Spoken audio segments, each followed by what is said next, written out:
Hi, this is the 5-minute window to life, God, and the Bible. If you read through the book of Daniel in the Bible, you will find animals and beasts. In Daniel chapter 6, we read of Daniel being thrown into the lion's den.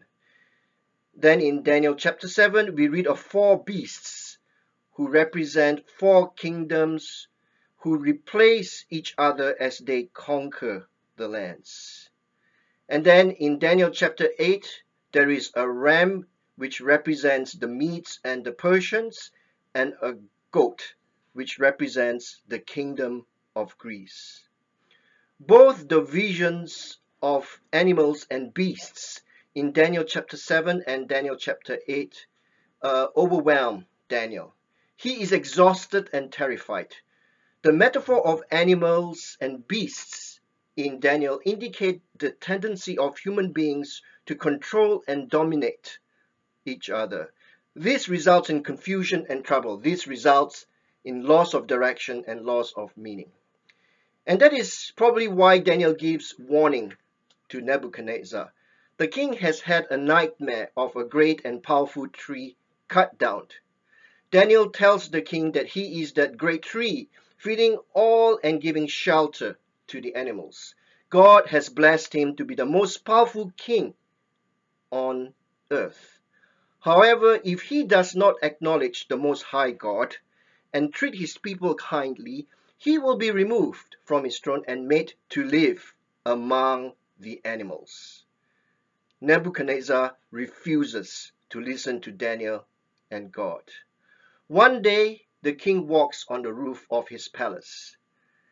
Is not this the great Babylon I have built as a royal residence by my mighty power and for the glory of my majesty? Immediately, what had been said about Nebuchadnezzar was fulfilled. He was driven away from people and ate grass like the ox. His body was drenched with the dew of heaven until his hair grew like the feathers of an eagle and his nails like the claws of a bird. However we interpret this verse, Daniel chapter 4 verse 33, we can conclude that in Nebuchadnezzar's life now there is confusion and there is trouble. There is loss of direction and there is loss of meaning. We have been trying to understand God's revelation to us as part of the spirituality of the book of Daniel. Here we have 2 aspects of God's revelation to us. God wants us, God waits for us. If you look at this closely, you will find a scar near my left elbow. One day as I was cooking, I forgot to turn off a hot plate. And so when I was trying to adjust the pot in the other hot plate, I touched that very hot plate and therefore have a scar to show for it. Needless to say, now as I cook, I'm very careful about hot plates.